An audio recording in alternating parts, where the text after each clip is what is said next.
Good afternoon, everyone. Thank you so much for coming to this month's Lunch and Learn. I am delighted to be your guest speaker today. Unfortunately, Marvin Smith from Constant Contact could not make it, and so you got me, Tyra Banks. I'm a consultant, a trainer, and a coach. I primarily work with nonprofits, which is my passion and my joy because there's such a need, especially in our community if you're here in the North Baton Rouge area. And so today I'm going to talk a little bit on the business side, though. I did not go to business school. I'm finishing up a master's in public administration, but we have to take lots of economics. And I was already in business when I started my master's program. So there's some things about business that I just didn't know. And I found them to be hindrances, and they were holding me back. And so today I'm going to step a little bit away from my nonprofit side, but I want to caution you that this is not my primary area. Okay, so don't hold me to any really tough theory questions. But I can tell you that what I'm going to present to you today about positioning is something that I not only had to learn over 2 years, but something that I incorporated into my company. And it has taken me very far. You can ask, my mom is, uh-oh, Adele, I might need you again. I do need you again. My mom is in the back who's been with me from the very beginning, and she can tell you that when I first started out, Adele, I closed the laptop. I meant to turn it down, but it went all the way down. So now I need you to start me over. That's my little cutie who has so much personality. I used to say he definitely needed to be a model. Oh, yay. Okay, all right. You need me to do it for you? I think I might, yeah. That would probably be good. Okay. That way I can move around. So you can talk. Thanks so much. When I first started out in my company, I wanted to be everything to everybody. I knew that I had all these skills and talents, that I'd gone out to do several fellowships and worked in the power center of government in Washington, D.C., and I knew that I came back to my community with lots of things that everybody needed. People would come to me and they would say, do you know how to analyze this vote data? And I'm like, yeah, we can pull it up in Van, da-da-da. They're like, what is Van, right? Or they would say, how can we target this Walmart and tell them, give us this empty space? And they'd say, they should do it because it's the right thing to do. And I'm like, okay, but what's in it for Walmart? Well, I don't know. They should want to do the right thing. And I'm like, okay, but is the right thing the cheap thing? Are you going to assume their taxes? Are you going to assume liability for the building? There's a lot of things you have to think about. Walmart might want to give it to you. You may not. You can come and sit right over here. We have an empty space right here. And so those were strategies and things that they didn't know. And so I felt like, yes, I come back with all of this energy and enthusiasm, and I'm going to help change the face of my community. And then it dawned on me that it was, number one, expensive to be everything to everybody, and number two, very inefficient. I wasted lots of money on marketing.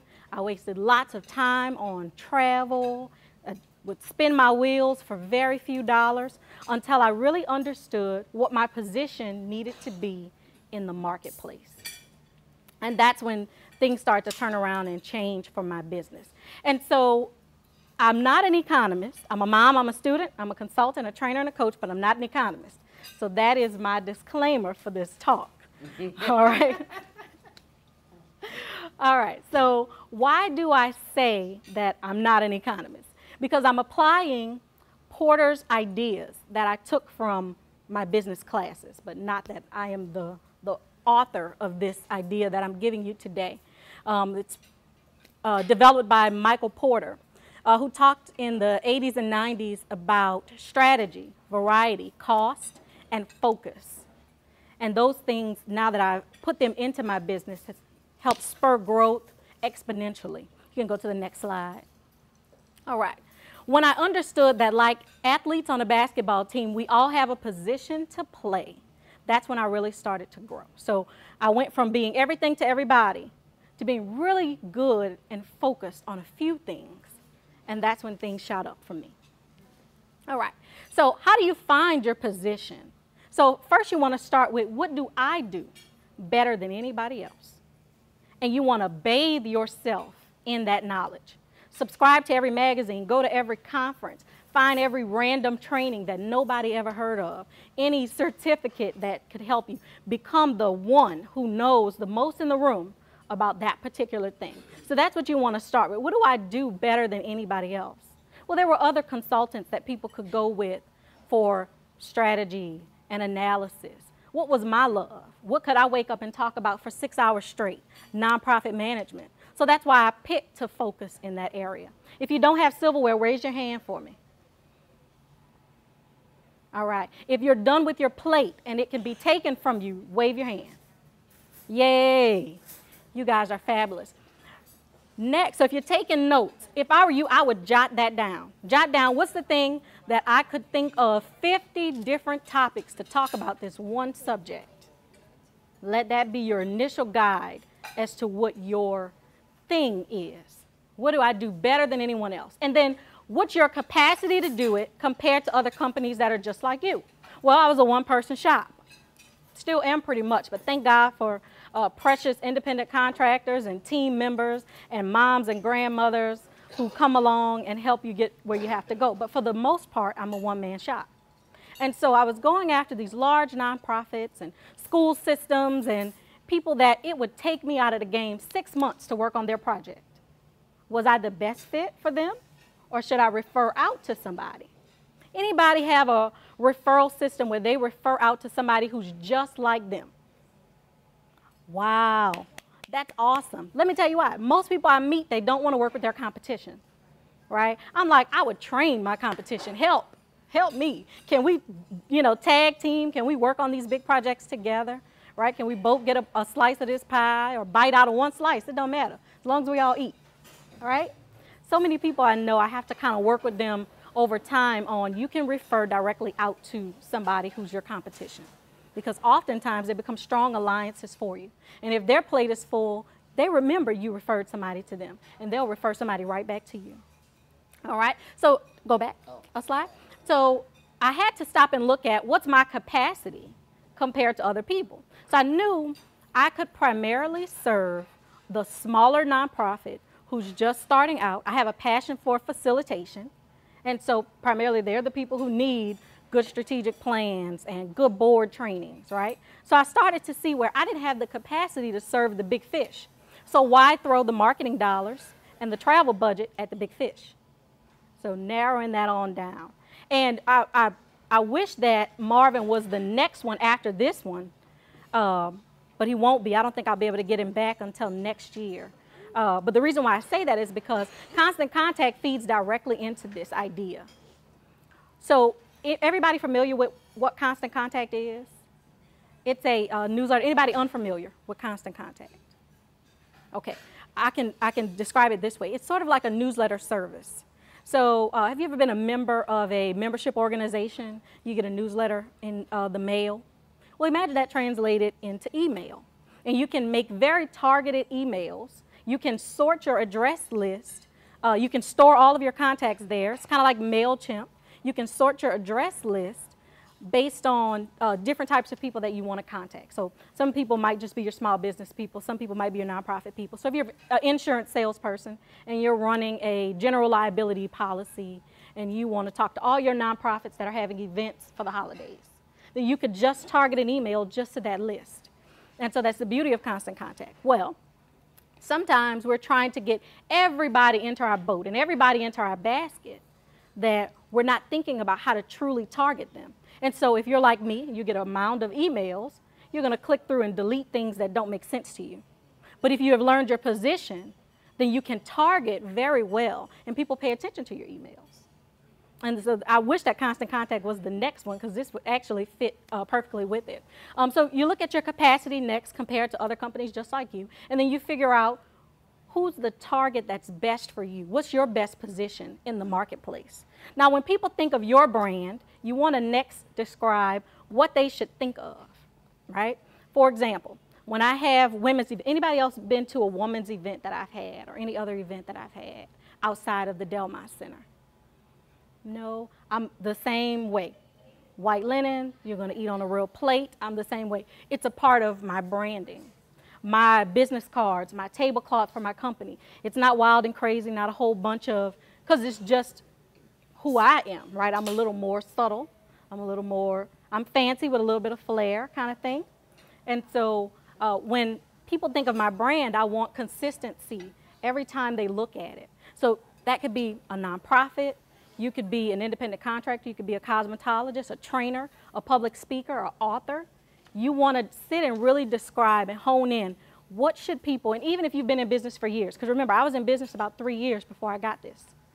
And so even if people have seen your branding over the last 10 years, go back in your mind and say, is it consistent? Have I really taken the time to say, this is my brand, this is what I represent, I want to stick close to it, right? I could be a whole lot less stressed and could get this lunch and learn done a whole lot faster if I gave you a brown bag lunch. But would it be consistent with, sorry about that, y'all, would it be consistent with everything else that Banks Consulting does, right? If you went to the Mission Possible conference, you know, you had a nice clear box, you had the fancy salad dressing poured out of the glass thing, right? And so it wouldn't match. And to really sit down and narrow that down, yes ma'am? Always gonna look the same, right? I do notice that a lot in the nonprofit world too, because we're often working with a smaller budget. And so if this one has a sale on printing, we're going with that one, right? But I wanna caution you that everything lends to your credibility. And when someone is subconsciously thinking, I want to do business with this person, that feel is going to really make a difference. And so, for example, I was looking at hair products. Now, one came in a shiny box. The box itself was a vibrant color, and it said Sheen on it. The other one came in a clear plastic container. You could see it, right? You could see it looked like clear water, right? Had a little dull purple top on it, dull lavender writing. It may have worked better, but the one that looked shiny and vibrant was the one I went with because I want shiny hair. Now, did my hair come out any shinier this time? No. But I'm just saying that all those things work together to lend to, I want to do business with this company because they cared about how they put it together. And so those things just make you more attractive, and it's very subconscious, the decision that people are making. And so you want to make sure that if you're specializing in a particular thing, you could be the luxury consulting firm, right? You could be the Falk and Winkner, right? My accountant, specializes in small business, right? She loves the real estate agents. She loves the self-employed, the independent contractor. So her office has that very home-like feel. It's very beautiful. When you walk into Falk and Winkner, you may have this experience. When you walk into her office, you're going to have a very, I'm here to see Worry Waits. And they're going to say, oh, hold one moment, Dr. Waits is in the back. Yes, she has more education and more credentials than Falk and Winkner, right? But based on who she's trying to target, she wants to create an atmosphere that's encouraging and that they would like, okay? And so you want to really think about if you're the luxury, if you're the best price, if you're specializing in a particular thing, if you have a niche market, that's what you really want to hone into. It doesn't matter. You could be a charter school. You could be a church. I work with churches all the time. I'm like, so who are you trying to go after? I'm trying to save all the souls. I agree. And they all deserve to be saved. They do. But who does your church appeal to more, right? My church appeals to older people. You bring a 15-year-old in there, they're going to visit one time.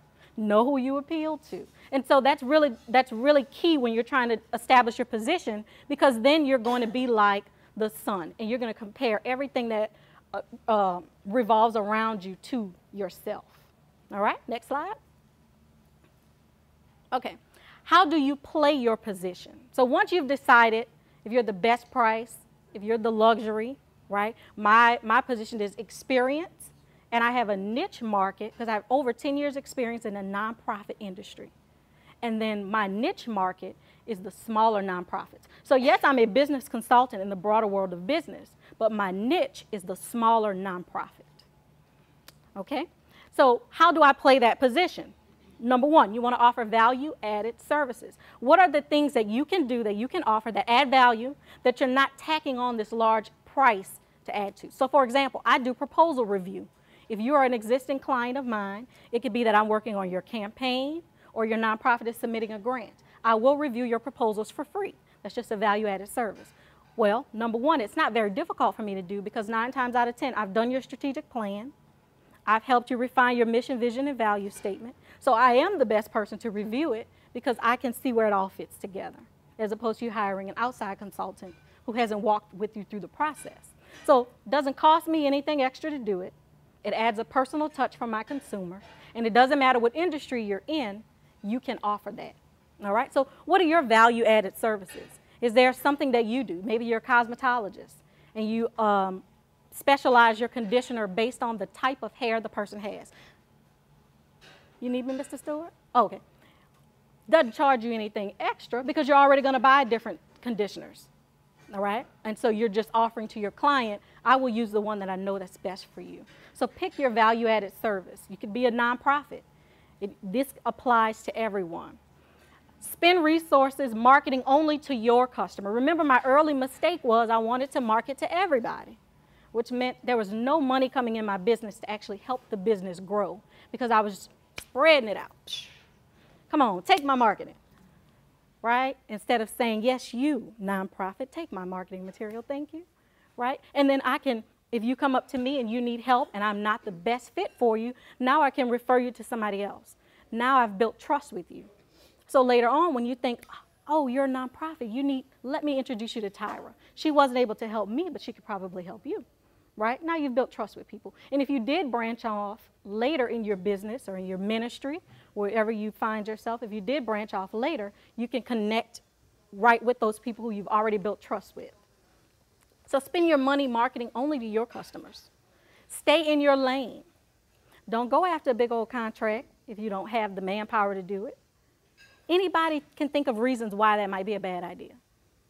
To branch out before your time. To ride in somebody else's lane. Mm-hmm. Time-wise, money-wise. Most businesses that branches out too soon end up failing. You can fail, right? Right? Any other ideas as to why that might be a bad idea? You can destroy your reputation pretty much before you begin. Yes. Yes. Now imagine if I was really good with small nonprofits, I delivered on time, I had a great reputation with them, I had a lot of face-to-face time with them, and then I decided I want to go consult for the Department of Education. Just me, right? And they have, over 100 school systems around the state, and I just branched out and said, I'm going to help these people. I'm good at this. I am good at what I do, but do I have what it takes to tackle that big fish? Without staff, without extra money, without support, without the proper insurances, right? So ride in your lane. You'll be much more successful if you stay within your own parameters. It's all about playing your position. It's not saying that you are, for example, the quarterback on the football team is not going to go be the linebacker and then try to be the quarterback, right? No, he's going to stay in his position, right? He's going to wait. Hey, pass me the ball. Y'all protect me. I'm going to go score for us. I'm going to think of strategy for us. The essence of formulating competitive strategy is relating a company to its environment. Now remember I talked about how you got to be like the sun. You got to be in the middle of your solar system and think about everything else that's going on around you. What are the things that are in your environment? And it could be from any industry. Any industry want to pick or say out loud one of the things that's in your environment that impacts how you operate or how you play your position. Healthcare reform. Reform, yes. We often don't think about regulation. We are so busy focused on the competitors or focused on, what's another one?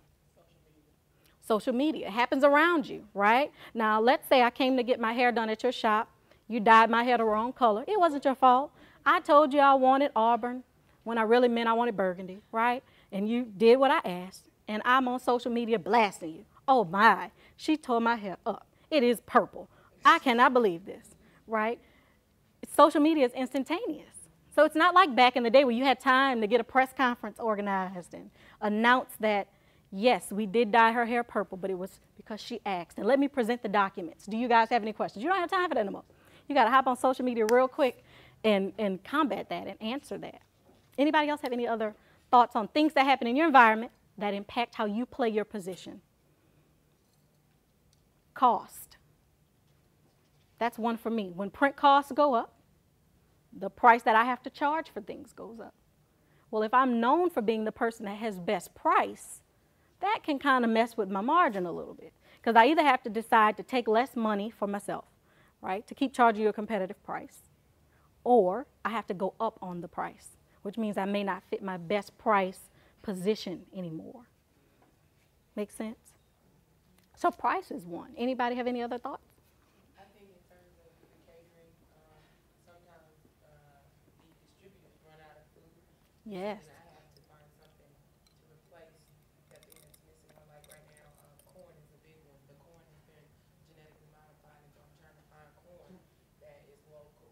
Mm-hmm. Awesome, definitely. What your distributors are doing affects you.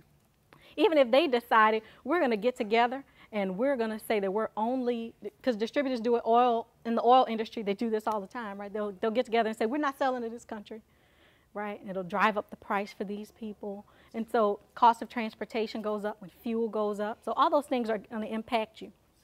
Next. All right, so here's Porter's Matrix. This is a great tool. I say draw it and write your own stuff in it. This is amazing. I did this one for myself 2 years ago and was like, boom, boom, boom. I'm about to get it. We're about to change the face of Banks Consulting.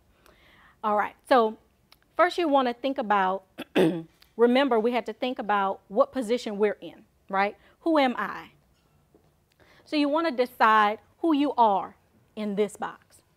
So this is how you're going to think of it. You remember we talked about earlier, what do I do better than everybody else? Who am I better than everybody else? That's your strategic advantage. What advantage do you have over everybody else? So when I first came back to Louisiana, I found that I was the only consultant around who could analyze voter data based on VAN. Other people I knew, they knew what VAN was, but they didn't really understand how to pull the numbers, how to pull them into Excel and make other charts if that's what you needed. I had a candidate at the time, he wanted to know the propensity of 28 to 35-year-old white women to vote for him, right? So I've got to think about who they are, if they voted in the last election, compare that to their vote propensity score, you know, and so other people did not know how to pull the information out of its original form and manipulate it to show you something else. All right, so the way that you want to break down into your strategic advantage is what's your uniqueness perceived by your customer? What does your customer think of you as, right? So I'm known as the polished and experienced brand. I may not always be the best price, but I will get it done if I say I'm going to get it done, right? So that's how I have to break down what's my uniqueness perceived by the customer. Then your low-cost position. So if you are niche, then you're unique. If you're low cost, then you're going to go over here. All right? So you're going to pick your first area. Where do you fall? I fall in differentiation. I'm a niche person. This is where I fall first. Okay? Then you're going to compare yourself based on your strategic target. Who is your customer? Remember in the beginning I was market wide? I would market to anybody, everybody, all nonprofits. If you're 501c3 or not. Who are you? Are you a ministry? Are you a community-based organization? Are you a housing developing organization? I'm your friend, right? Well, that was a waste because I didn't have the capacity to be a market-wide person. So market-wide, you want to think of your Walmart. So your strategic target, for me, I was not market-wide, but I was still unique. So that meant I felt right in differentiation / focus. So this is when you have a particular segment only. So this is where I fell. All right? Anybody want to walk through on theirs? Anybody have a business? You want to walk through this and let's see how it works for somebody else's business. Okay. Graphic design. Graphic design. All right. So first, let's start with your strategic advantage. Uniqueness is definitely my strategic. All right. Tell us about your uniqueness. I build customized everything, so you'll never have anything. Your product will never match anyone else's in the industry. Awesome. So she's like, we're not going to take a stock platform from GoDaddy and build your site out of it. I'm going to customize all your graphics. I'm going to customize all your links. I'm custom, okay? Now, who's your strategic target? Are you customizing for everyone or are you customizing for musicians? Everyone. All right. So you're going to be, differentiation because you're market-wide and you're unique. Now, let's say that you were the low-cost person, right? Let's say you were custom, you marketed to everybody. I'm sorry, not custom. Let's say you were low cost and you marketed to everybody is what I'm trying to say. Then your overall cost leadership. So that's the Walmart person, right? You're always the cheapest. Does that make sense? You market to everybody and you're always the cheapest. All right? Let's say you market only to particular people. I'm sorry, you are marketing only to, you're working only for a particular brand or a particular type, but you market to everybody that's in that particular type. That's differentiation. Okay. If you are narrow in your focus, like I am with my nonprofits.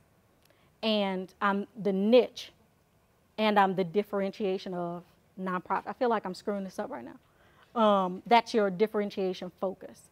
Cost focus is, you know, those small cars. That's one thought I would have for them. Cost focus. What are they, leaves, or what's the little bitty car? It's the cheapest, and it's green.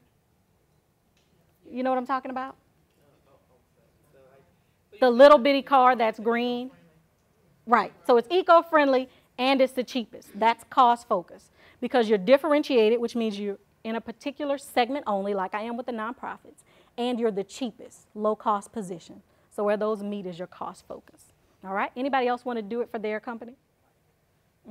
So everybody heard her question.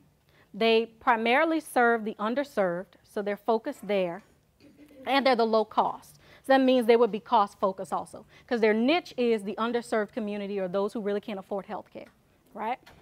I would say, I would first start with, what am I really good with? Like, do y'all offer more dental than you do medical? We do primarily kind of both, and we are in the school system. So Wow, so I'm surprised y'all not having a lot of people yes, come through. we do, Okay.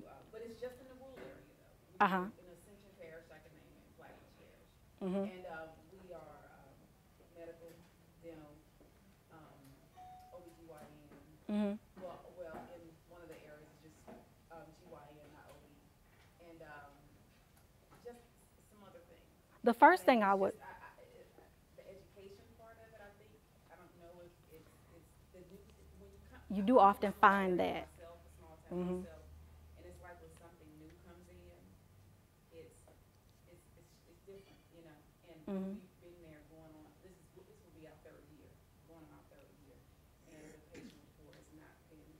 Built up. I want to say two things. I'm going to pass it over to Ginger London because she has lots of expertise. First, I would say anytime you're working with a community that is not as engaged or educated, maybe a little more apathetic than some other communities, it's really good to build a campaign around what you're trying to teach. And you can do that. First, I would say check out what partnerships you already have, what alliances you already have. Do you work directly with a WIC clinic? You're already working within the schools. Right. People often will trust their church or their civic organization that they're already plugged into. And so that's where you want to work like a daily massage that relationship very often. Partner with them to do health fairs, partner with them to do Boy Scouts, right? So first thing I would do is start with, where are my alliances or partnerships? And even if you're in a business environment, you can definitely start with, where am I already connected to my consumer, right? Then second, I would look at, where does my consumer already go to get services? So let's say they're going to a WIC clinic, right? You don't do WIC, but you do the health side, you do the OB. Set up a table at the WIC clinic because your customer's already there, right? So that's the first thing I would do is, who do my customers trust? And then second, where do my customers go on a regular basis to already receive services that they trust, right? Partner with those two to do everything. Massage that relationship with them. Let them know this is a two-way street because we're trying to serve the same people. Then next, I would build a campaign around what I'm trying to teach. So if it's that you're trying to get women who would normally be delivering early because of malnutrition or smoking or not taking care of themselves, and you want to build a campaign around don't deliver before 39 weeks.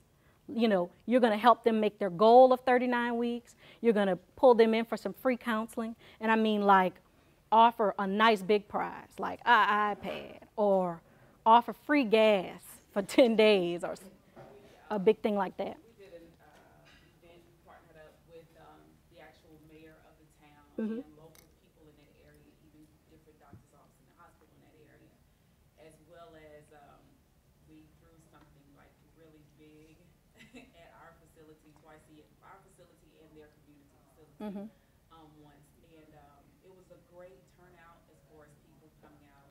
We did scoliosis tests, free glucose, diabetic education. We gave away car seats. We did the car seat giveaway, school supply. I mean, you name it. We've done it. We've done it like 2 or 3 years in a row. We have continued What's your follow-up strategy after the big events?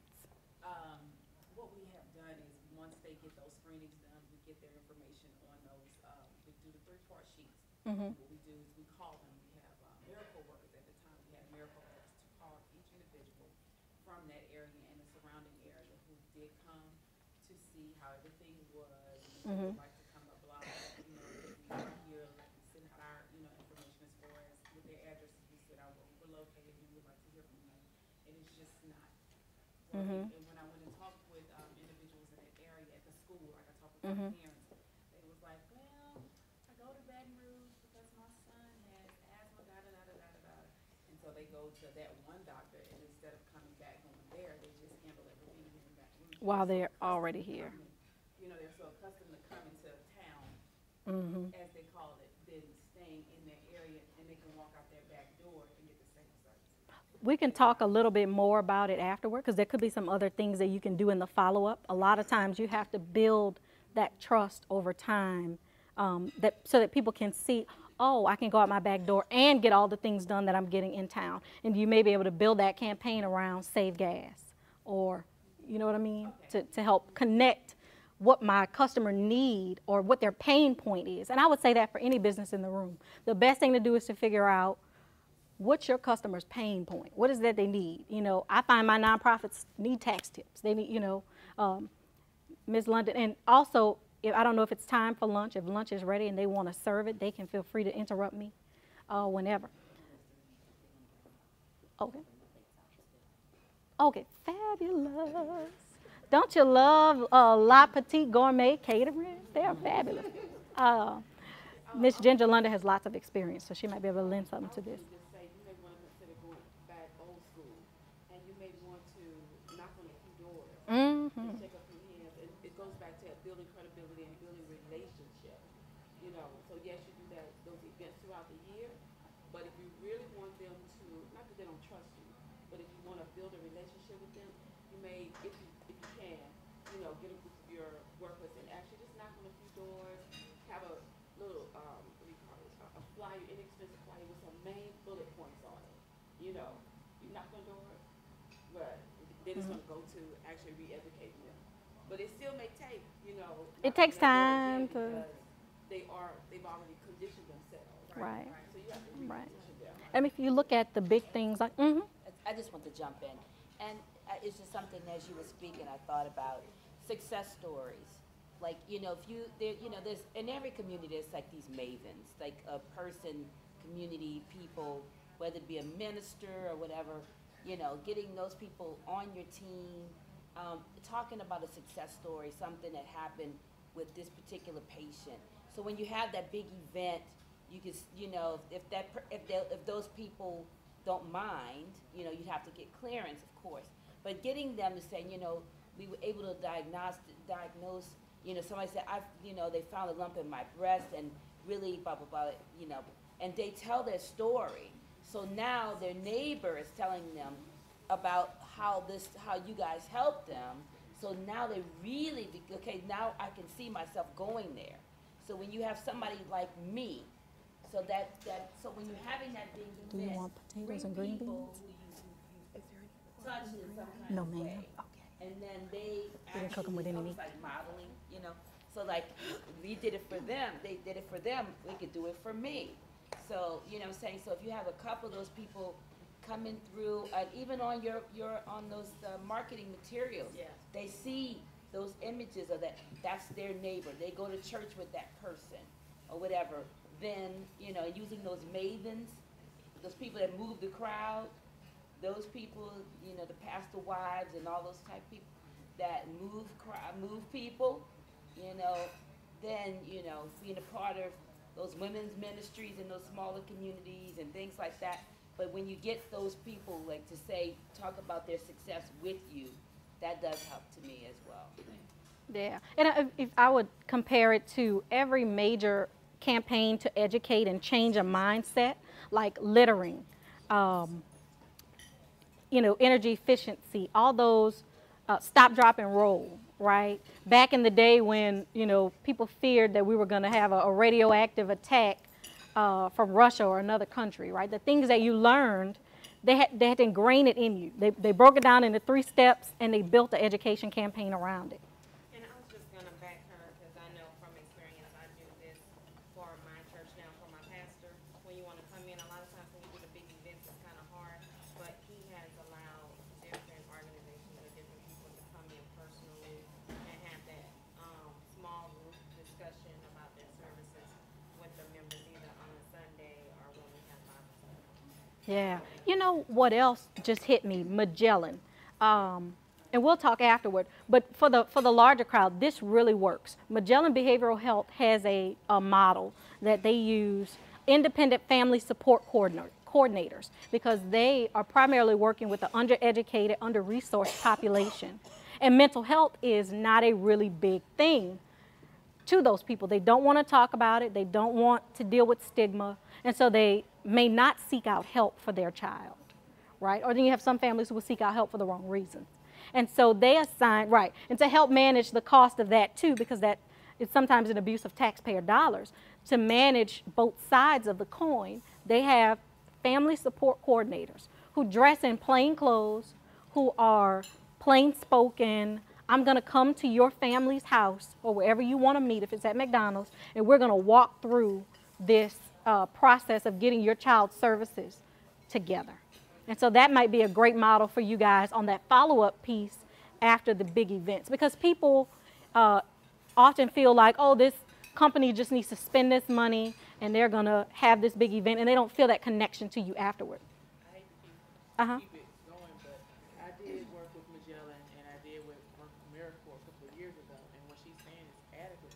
So also that when they send those AmeriCorps workers out, you have to make sure that when they're talking to them, they're not talking over their head. Because that was a problem that I had myself personally. I was working as an AmeriCorps member, and I'm talking to these people in this rural town, and they're not understanding what I'm trying to explain to them, because I'm talking up here, and they're not necessarily down here, but we're not on the same wavelength. So I had to re-educate myself to be able to better educate them. Yeah. Just make sure whoever you send out to them can connect them the same way, because it could turn them away. And there are training classes just for that. I think you had some too. Yeah, I just have one comment. It can be used for you and as well as general. My company spent a lot of money in upfront, so you have to kind of get to know your market upfront as much as you can, because simply like in a rural area, they may have a huge need for medical services, but guess what? People talk in small areas, so they don't want to go there because they're scared that people may know about their medical conditions in small areas. So that's why they may go out. So just because the need is there may not be a business opportunity there. You have to kind of dig deep and figure out, will people buy it? If I bill it, it's not the field of dreams. If I bill it, will they buy it? So, we do a lot of spending money up front to kind of make sure that market is there before we just kind of launch into that.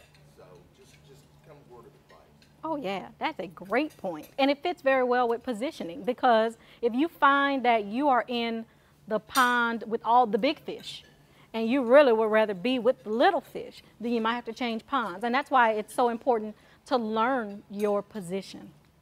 All right. And so because I feel like I didn't do very good on the chart, I just want to go through it one more time with some real life examples. So your marketing, remember, this is your target on this side. So who are you marketing to? Who's your favorite customer? If you're marketing to everybody and your service, what you offer, is very unique, then you're in this differentiation box. And so you can kind of think of the Godiva chocolate, right? They don't say only women can eat it. They don't say only men can eat it. They don't say you can buy it only on Valentine's Day, right? They're marketing to everybody, but it's a very unique chocolate. All right? If you're marketing to everybody and your position is the low cost, then you're the Walmart chocolate box, right? You're marketing to everybody. You're not saying just kids can eat it. You're not saying just women can eat it. You're marketing to everybody, but you're not the Godiva. You're not the $13, $20 chocolate. You're the cheap chocolate, all right?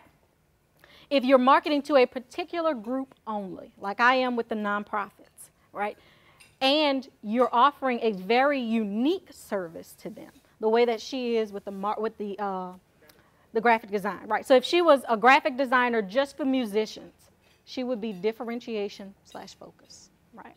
Okay? If you're offering your service to a particular segment of the population only, right? And you're the low-cost position, then you're cost focus. So let's say you are a dollar store women's underwear, right? You're marketing only to women, and you're the cheapest version of it. All right? Fabulous. So let's go on to the next one. I don't know if I have, I don't have very many to go after this one. The concept of that matrix that we were looking at is two-dimensional. So are you talking about the whole market or a segment of the market? And it's so important to narrow that down. I can't stress to you how much money I saved when I figured that out. She's shaking her head. You know what I'm talking about. You probably teach people how to do it. And then, are you highly unique or the most affordable is the two most important questions on that slide. Now, oftentimes we try to be highly unique and the most affordable. Anybody ever run into that problem? Okay, how much money did it cost you to try to be both of those? Right? Okay, so I'll give you a quick example. Everett, if you don't mind me telling about our relationship, I met Everett through Orhan at Designs Interactive, who helps me a lot with Banks Consulting. He's a great person. I advise you guys, if you ever need design services, to hook up with Designs Interactive. They've actually co-sponsored the Lunch and Learn a couple times. Everett was like, Tyra, I believe in you. I'll take care of you. I'll give you a great price. He gave me a price that was so affordable that I was like, yes, tomorrow, Everett, I'm mailing you a check, right? Fabulous, right? I thought it was a great relationship. Well, Everett sat down to work on my project, and he realized this takes me 10 times longer than I estimated because of the type of file that I have. And my computer's locked up, so while it's working on your stuff, I can't work on anybody else's stuff. Well, guess what? Everett said, hey, Tyra, I need to charge you a little bit more than I normally would because this takes so much longer and I can't work on anything else at the same time. And so what does that mean? That means he can't make any money while he's working on mine. So if I'm only paying 8 cents an hour, then I'm blocking his ability to go and make 25 cents an hour somewhere else. She's paying him more than 8 cents. More than 8 cents an hour. Let's be clear. He's like, pause the tape, pause the tape. Don't get the wrong idea, people. And so sometimes, and he's highly unique because he'll come here and tape it. He's going to make sure everything is so perfect. He's such a perfectionist. He's going to make sure the lighting and the sound, and he's going to record it 2 different ways just in case, right? He's going to make sure everything's perfect. And then he's going to go edit it, put it together, and download it for me, or upload it for me, shall I say. Right? And he's not going to just upload and email it to me and let me do the rest. He's uploading directly to my YouTube. So that means that channel is connected to my website. I can refer people to it. People can search for me even when I'm not talking to them. So he's doing a lot for me for a small price. And so you want to make sure that you're not trying to be the most unique and the most affordable at the exact same time, right? That's why Ferraris are not the same price as Toyota. Make sense? Okay. Yes, ma'am? Mm-hmm. And you know you need to charge slightly more, slightly more than most in that, I guess, group or whatever. How do you overcome that if you want to locate it, like, with your location? Mm-hmm. Mm-hmm. I know a lady. She is opening up a bookstore in a location. She wants to expand literacy in the hood, right? But if people in the hood have limited resources to pay for their necessities, then the books are extra. And they may not have the extra money to spend on books, right? Especially if they go to the library and check them out for free. And so one of the things that I talked to her about was getting the project subsidized. Because there's sometimes not a way. For example, if Everett wanted to be the most unique and charge me the best price, he can't be 2 people at one time unless he got another laptop, which would be an additional cost, right? And so he could possibly partner with April and say, hey, April, we're going to share this office space, and while you're not working on your laptop, I'm going to upload Tyra's stuff, which is going to take 25 minutes, and I'll work on this other laptop, right? Partnerships, subsidies, those are key ways that you can help make a project work that's too expensive for the location that it's in. The city, for example, cities do it all the time. If they want to have a high quality grocery store in a neighborhood that is not the most attractive, either because of the median income of the people that live there, or because insurance is really expensive in the area, or high crime, so security costs are up, oftentimes a city will subsidize that project. So just to give you an example of a broader scale, yes, ma'am. I thought you had something else. Okay, Miss Ginger London. Is it a product you said? It's not a product, it's a service, and I was concerned about the location, especially since it, I'm gonna have to charge more than the average, I guess, producer of that service. And so I wanted to do, like Tyra suggested, I wanted to start off in a locale in the inner city, but I'm concerned that I won't be able to make my margins if I do that, and I wanted to know if I expand it to a different location, how do I combat having the price difference? And that's what I'll have to do, because the same business in a different location would not necessarily qualify for a city subsidy, and that's why I was wondering. A lot of that probably goes to the branding as well. If you market it, Yeah. yeah.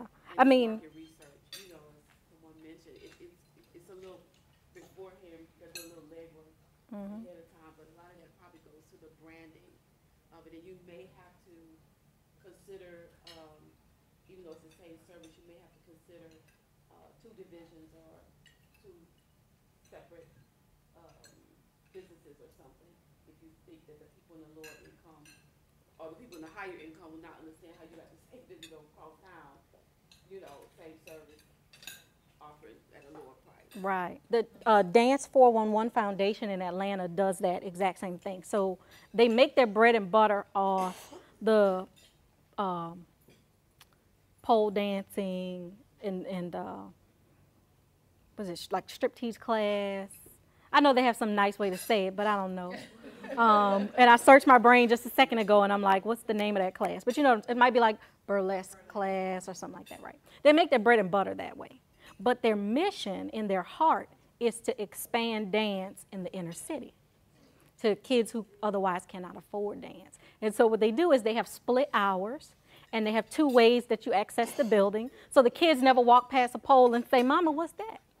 And so they really had to do a lot of marketing, because other than that, it would look like, are you teaching my child ballet in the same room with the poles? And so they really had to work on. And so that's one example of how they met their mission, because they really wanted to do something in the inner city while still making their margin, because they knew what was going to pay the bills. Can I ask a question? It kind of seems like what Tyra was talking about, trying to, that unique proposition as well as the price proposition. Now you're saying that your price proposition is that you can't be the lowest price, right? I can't. So is your service delivered on site in your location, or is it at other people's location? It's on site at location, but for a premium, we will come into your home and offer private services. Okay. And so, even outside of offering the private services in home, it's still above the market. For the average class in the city is about $25, depending on the location, but if we host it, we're looking at maybe a $40 per hour price. And so that's what I was concerned about, much as I would like to keep it in the inner city, it's just not practical, because those who would pay for that are not gonna come to the inner city, so I was just trying to figure out. Well, then you already answered your own question then, because you know that because of your price point, which you have to charge, that your customer is not in that inner city market. So I think you kind of already answered that question, because you know who your market is. You know who your customer is, and that's not your customer. That's why there's no Whole Foods right there where the Piggly Wiggly's located. It's unfortunate, but it's, There's one in New Orleans in the inner city. They figured it out. Yeah, they figured out how to work that out. They figured it out. But y'all have, if you look at magazine and you look at the income in that area, that's why. That's why they figured that there's out. a new one on Broad Street. Oh, really? There's one on Broad Street. I wonder if they got a subsidy. That might make any MPAs in the room. Did. That's why I said They have a subsidy? They figured it out, Yeah. how to subsidize that. That's what I'm saying. So you have to figure it is. Sometimes depending on your industry, you could get something like that. All right, you only need one position. let me caution you, try not to play 2 positions at a time. This will not be great for your marketing, all right? This does not help your brand consistency. Remember we talked earlier that people need to be able to trust you? Have you ever met a car salesman who they might walk up to you originally like, you know, I want to show you this Jaguar and this Lexus, and I really, you know, and then you tell them, well, maybe, you know, my credit, da, da, da. And then they're pressuring you and they're going to sell you this Toyota, whatever. What do you feel about that person? You might feel like they're a little sleazy. They'll sell you whatever. They just want to make a sale, right? You don't want your brand to become watered down that way. So pick one position and play that one position really well, right? You don't have the Ferrari people saying it's a recession, and so they're coming out with commercials saying we've slashed the prices of Ferraris. No. They maintain that in a Ferrari, I'm offering you this, and you'll pay for it if that's really what you want. So what do you do when they walk away? Because for us, a lot of our clientele is out of the state of Louisiana, or is most of them. Hi, we want to work with a small business, but our cost is kind of high, so we take a gamble every day. With these are our services, we have to stick to it because other than that, I'm investing out of my pocket, which I've done a long time. To make up for the cheaper cost. Thanks so much for coming. What do you do if you just like, you really want to service your home state, but Right, right. most of you know. You can ask my mom. I drove to Mississippi for 2 years. Then I drove to New Orleans because people in Baton Rouge could not afford. And this goes back to a class that Sarah taught a couple months ago at a Lunch and Learn. You really have to figure out your cost in real life. And what's your real cost? Because you can only subsidize your business out of your pocket for so long. And so then once you decide, it really costs me $1,300 to do your strategic plan, and this is the bare minimum that I could charge you.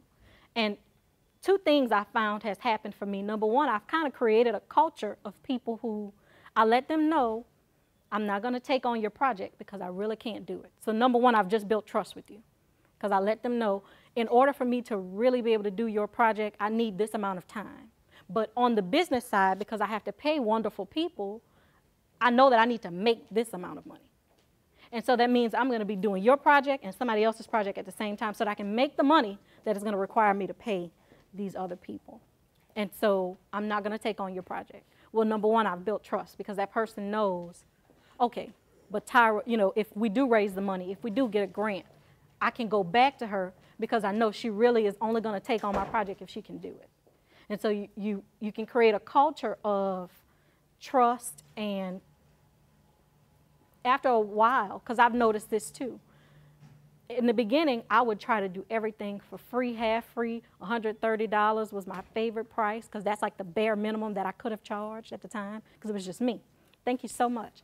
But then what I noticed over time was people get spoiled. And when their resources are better, they will not pay you better because you have set your bar so low. They don't know that it's because you're paying your insurance out of pocket. They don't know that it's because you are struggling to, they don't know it's because you can't get it printed and you're going to your mama's house to use her printer. They don't know, right? They just know you said $130 last time, and that's how much I expect to always pay. And so you also have to recognize that you're setting yourself up for that if you do it that way. And so I would say nurture the few clients that you have in your home state if you do find yourself in that position. I had a hairdresser who was expensive, but she was good. But what ended up happening was over time, all of her clients' hair kept growing. She refused to use Pump It Up. She refused. And other people would say, how are you going to go to a hairdresser who's going to tell you that they're not going to do this, that, and the other, right? Well, then when everybody else, their hair started to fall out and shed and break off, and her clients, their hair kept growing and looking good, she created a culture of, you're going to respect that this is what I do and this is how I do it. And then when people's hair fell out, guess where they came? To her. Right? Because they trust her. They knew she wasn't going to put anything on it that would hurt them. And so over time, you'll find the people will come back. And I know that's what I have found at Banks Consulting. The people who said $1,300 is way too much money. And the people who would judge you if you don't have a storefront. A lot of people looked at my business like it wasn't. I had family members who I had to tell, I have a real company, y'all, a real. You had to convince them that this was a real business because I didn't have a storefront, because I didn't have an office space, right? Families are the worst clients anyway. Didn't work. Oh, I'm telling you, if it wasn't for my mom and my grandmother, I don't know where I'd be. Well, see, I had that same issue. Like, I had a storefront when I was in Monroe, Mm-hmm. but when I had it in my home, I had more business, and I thought that was like the weirdest thing. Mm-hmm. Like, I want an office, I want an office. But the office is costing me so much money, and no one was coming, and I was always gone. And so now that I come back to Baton Rouge, and I still have my Monroe clients and other places, whatever. My family's like, you need an office. I'm like, well, everybody comes to the house, or I go to their place, so it doesn't make sense to have an office space in this. I'm not utilizing the space. Exactly. I think it goes back to knowing your position, right? Who is my unique customer base that I market to that are comfortable dealing with me a certain way, right? And then I cater to that client until, like, Walmart has Wayfair, right? So you got your ritzy clients who can afford to order stuff online that's unique. And you got your everyday people like me who don't walk into Walmart and get an off-name brand something, right? And so they have both. And so eventually you can branch off and have both. You can still have office hours at home, and you can have your office too. But I agree with you there. Don't pay for an office space. I didn't need a conference room. I didn't need all of that. I didn't have staff. So I could run everything from my home office. Have you considered creating some type, so those that walk away that maybe you want to service, have you considered creating some type of product that they can buy from you so they can get some type of experience with you? Because a lot of times people, they know they need it, and they don't want to spend what you're charging. But if you create something, don't give them the whole cow. Create something to whet their appetites, where maybe they're reading it, maybe they're working on a worksheet or something, survey, anything, something that they can purchase from you. Don't give it away free. Where they can have some type of experience with you, and then say, hey, I need more. Maybe it is worth it. What we started doing was our initial consulting hour was actually free. So now when we started charging an actual amount, and because a lot of information that they would get from us, they can just take that tidbit and and run with it. So that's what we started doing, and that started going over, because once we give them a proposal, oh, I can't pay it, but they're willing to come pay and talk to us for like an hour or whatever their plan that they come up with. So I do find that coming out better. And I know, like me, there are a lot of things that I want to do that I can't afford. And so if somebody treats me well with a product that I can buy for $99 right now, then later when I do have $1,200, I will do your 3-month program or your. One thing that I do and I found to be effective in my business, because otherwise people will just come and sit in your office and think they don't have to pay. So one thing I have found effective is I let them know up front, and my husband reminds me constantly, did you let them know what the price was? And so I let them know that once you come and talk with me, if you're, if you want the quote, then fine. But if not, there will be an upfront charge. And some people have done that, where your first consultation is free if you take the service. If you don't take the service, then you have to pay my hourly charge. Okay? And so some people have paid the hourly charge, but when they came back, they truly reminded me, hey, do you remember we paid? So then I have to subtract that from my price that I'm charging them. And it's worth it. But, you can't sit at a desk all day and not make money. So I found that to be effective in my business. So how would you do that? Like, I've never charged a consultation fee. Good to see you. I've been doing it for a while. So Good to how would see you. Because I have overhead. I'm sitting in an Yeah, office. think about what you're worth for an hour, Right. whatever your time is. Right. Think I about have what, a rate, but consultations, I just never. right, but if I come to you and you consult with me, you give me everything I need in that consultation, I might go to her, take what you gave to me, what you gave me, I'm gonna go to her, because she's cheaper. You say, hey, look, can you do this? So I've gotten everything that I needed from you, and you've got nothing from me, but I'm gonna let you know. I have run into that. Now, the good part is, and it depends on what business you're in. If your business is primarily intellectual capital, and, when I talk, I'm about to give you something you can run off with and make money off, well then yeah. And a lot of times I'll do, especially for people that I don't know, I'll do confidentiality agreements. Or people who don't have reputation already built in the community, I'll do a confidentiality agreement or a consultation fee. But her business, she has to produce something for you, right? And so sometimes in graphics, like I know with my graphic designer, we've been working together for 4 years, I never even have to pay her up front because, you know, her thing is I'm gonna produce something for you. And so if I don't get paid, you won't get the file. Or cut your time back. If you're used to doing an hour, do 15 minutes. 15 minutes is a long time, but it's shorter than an hour. So if they really, you whet their appetite at 15 minutes and they want to do business, then they'll pay for the consultation fee. But I'm gonna go ahead and wrap us up, but if y'all wanna stay and talk and ask questions, that's fine. But I wanna give everybody a chance to leave if they need to go. So, positioning, right? Basically, you wanna look at yourself and figure out what's my strategic advantage and whether or not I'm the cost leader or not, right? Whether or not I'm the niche person or am I the cost leader? And really, really define yourself. I find that it takes you far. Everybody that I've talked to who's done it, it really helped them get where they have to go.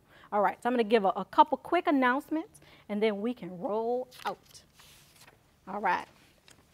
Even though Constant Contact couldn't be here today, I still encourage you guys to check them out or check out MailChimp, but I do honestly believe that you should collect your contacts and then keep in touch with them over time. And I don't care what industry you're in, insurance salespersons, OBGYN, real estate agent, do it. It works.